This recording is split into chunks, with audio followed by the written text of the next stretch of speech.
A very good morning to all of you, and thank you, sir, for including me as a co-instructor in your course. Can we have that light off? It's too Can you bright get the light? coming Can you on get the the light face. off? So, Yeah. when I no put this off, it's too much on the face. You can have the other lights on. Uh, put this off. It's directly. That is for your video, otherwise they will not pick up they are capturing live. Okay. It's hitting on the. No, let it be like Yeah. this. So I would like to start my talk by acknowledging Professor Amod Gupta, who's, all about him. He's my mentor, and whatever we've learned on TB uveitis is all because of him. So we know that there are anything that can be that presents in uveitis can be mimicking TB, syphilis, and TB has its potential association with almost every kind of uveitis. So when it comes to posterior uveitis, retinal vasculitis is one of the commonest manifestations that we see in TB uveitis. Now, you can have a vasculitis like this where you have a very frank perivascular cuffing involving almost all the quadrants with significant amount of hemorrhages. Or you can have a retinal vasculitis in TB like this where you have significant disc edema as well. And you have these perivascular choroiditis scars which are quite predictive, quite suggestive of a TB etiology being the cause of uveitis. A third kind of presentation in TB vasculitis could be like this, where you have frank hemorrhages and perivascular cuffing, but the fluorescein shows a significant areas of capillary non-perfusion, suggesting the ischemic nature of retinal vasculitis. A fourth variety of vasculitis in TB uveitis could be like this if you have lots of hemorrhages in the posterior pole, suggestive of an overlying branch retinal vein occlusion, which is an inflammatory BRVO, where you have significant cystoid macular edema. When you do a fluorescein, you really don't see well in the active stage because of so many hemorrhages overlying the fundus. And these are the tests when we get done. These turn out to be positive, suggesting a TB etiology. And the patient gets oral steroids with ATT, and you see the response is very dramatic. As you can see, only in 2 weeks, not only the cystoid macular edema has gone, but you can see significant resolution of the hemorrhages. Now, at this stage, when we repeat a fluorescein, we can see the ischemic nature of the vasculitis now because the hemorrhages have gone, and now you're seeing CNP areas in the inferior periphery along with some amount of retinal neovascularization demanding a scatter laser photocoagulation. Another type of vasculitis is confusing, challenging when we see these cases of heel vasculitis. We see some sheathing of vessels and some scatter laser scars in the other eye. So the patient has undergone treatment for active vasculitis. But if you look at the right eye, the patient is quite symptomatic. You really don't see much actively in the fundus in terms of vasculitis. All that you see is sheathing of the vessels. Now you see some kind of hazy lesion in the posterior pole. What is it? Is it a choroiditis or whatever it is? So when we do a fluorescein, it's best to use your imaging to the utmost. If you have the facilities, like what we do is we do a combined fluorescein and ICG when we are really not having many clinical clues. So in this case, the fluorescein and combined ICG did not really reveal much, except that in the late phase, there was a lot of disc edema in the fluorescein and cystoid macular edema, and nothing else really significantly contributing to vasculitis. So when we did the OCT through multiple scans through the lesions, there was some bumping of the RPE, suggestive of some kind of granuloma underneath. We were not sure. We saw cystoid macular edema.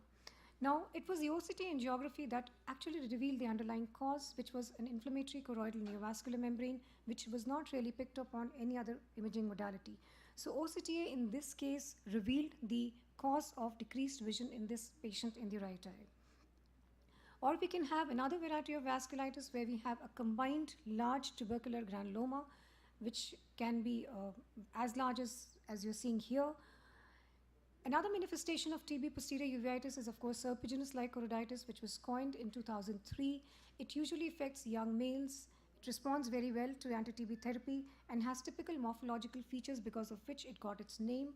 So it could present like this with discrete lesions affecting the posterior pole, or it could be like this when the lesions have healed, they become confluent, or you can have a third variety where you have multiple active multifocal lesions, or a rarer variety but known in serpiginous, which is a placoid variety of serpiginous-like choroiditis.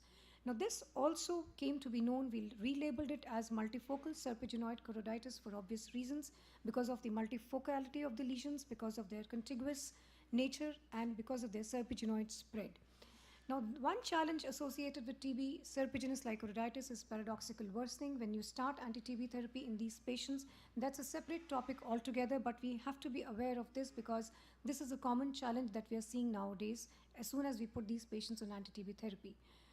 Now, paradoxical worsening is best picked up on ultraviolet field photography. As you can see in this case, sometimes we may just miss if we just pay attention to the posterior pole. So, ultraviolet field imaging is important nowadays in managing these patients of serpiginous lichenitis. Nowadays, we are also using the AIOC2019 because we find that the choroid is thickened in acute stages of serpiginous lichenitis. For example, in this case, where predominantly you're seeing scars of serpiginous lichenitis. But if you do an EDI-OCT, which is a non-invasive technique much before the fluorescein you see there is diffuse choroidal thickening in the entire choroid in the active lesions. And when you treat these patients, when the lesions heal, the choroid comes back to normal and the part of the choroid beneath the lesions undergoes atrophy. You can have this kind of presentation of serpiginous lichenitis where clinically you think that the lesions are inactive, but if you do a fundus autofluorescence, you pick up these active lesions on this imaging modality. So fundus autofluorescence is the modality that we routinely use in all our patients of serpiginous lichenitis right from day one when we start treatment till the time we follow them up. Again, another type of healed lesions of serpiginous lichenitis where now the patient is quite symptomatic, as you can see in the left eye, and clinically we are seeing a hemorrhage. That's nothing but suggestive of an inflammatory choroidal neovascular membrane, and which TB posterior uveitis is quite prone to. If you look at the etiology of the inflammatory choroidal neovascular membranes, TB comes top on the list. So this inflammatory membrane may not be very easy to pick up on the fluorescein because of extensive scarring in the background, and it may be obvious, may not be obvious on the OCT, but if you do the OCT angiography, you see a large, huge network of vessels. Choroidal granuloma, we all know, is very typical of TB uveitis. They're usually solitary, they're usually occupying the posterior pole, and they have a lot of bumping of the RPE on the OCT, exudative retinal detachment along with it. This differentiates it from the other types of granulomas as you see in sarcoid or any other etiology.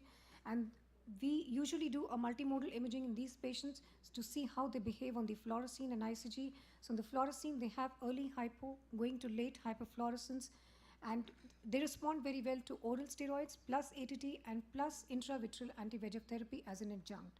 So you can see the response here. This is within 3 weeks. The granuloma has subsided. The choroid is back to normal. The exudation has gone.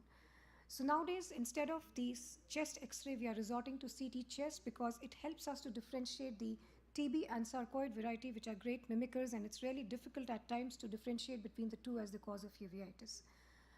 Role of PCR in TB, it's helpful. It's helped us to detect the definitive etiology of Mycobacterium tuberculosis in the vitreous fluid of eyes, and it has also helped us in detecting drug-resistant TB in eyes presenting with serpiginous lichenitis. So all that you see, the signs are suggestive of TB, but we cannot ignore something which is not typical. For example, this case, a 60-year-old woman who came to us who was being treated for 6 months as a chronic post-op endophthalmitis simply for the reason that she had floaters in both the eyes in 6 months. She was a pseudophakic, so her working diagnosis when she was referred to us was chronic post-op endophthalmitis. You can see in the right eye she has lots of KPs, she has an IOL, and she had a lot of vitritis in the right eye. In the left eye, we couldn't see the fundus much because of the membrane behind the IOL. When we saw the fundus, you can see there is vitritis. The fluorescein showed some kind of leakage from the disc, some pinpoint hyperfluorescence. So as routine, we got the test done. The Montux was negative. CT chest was normal. She was a 60-year-old woman. Her OCT revealed no cystoid macular edema. So our working diagnosis was probably, is it a lymphoma? So we took her up for a right eye diagnostic vitrectomy because the investigations were non-contributory. We didn't know what we were dealing with. To our surprise, cytology was negative. The IL-10, IL-6 ratio was less than 1. So lymphoma was ruled out. What next? The PCRs for TB, viral, and toxo. Real-time PCR for TB was highly positive. You can see on the top left is the negative control, the melting curve of the positive control on top right. Bottom left is the patient sample, and bottom right is the patient sample versus the positive control, which match exactly. So we had put a number of patients on this real-time PCR, and all other curves are other patients except our patient, which matched with the positive control. So these are the amplification plots of the positive control, the patient sample, and the negative control. So this gave us a diagnosis of TB uveitis in this patient, which would have other been missed. So it's not always typical. We have to keep atypical presentations also in mind. Thank you very much. So, and we have to keep these clinical You can tell the signs. summary. You can go ahead. This is just the last slide. We have to keep the clinical signs in mind, which are predictive of ocular TB. So our index of suspicion is very high in these patients. We resort to CT chest besides the Montauk's test. The ophthalmic imaging is performed relevant to the lesions depending upon what you need and what the lesions are. Fundus autofluorescence and EDI-OCT chiefly for serpiginous-like choroiditis, combined fluorescein and ICG for choroidal granulomas, and high index of suspicion for inflammatory CNVMs. Thank you very much.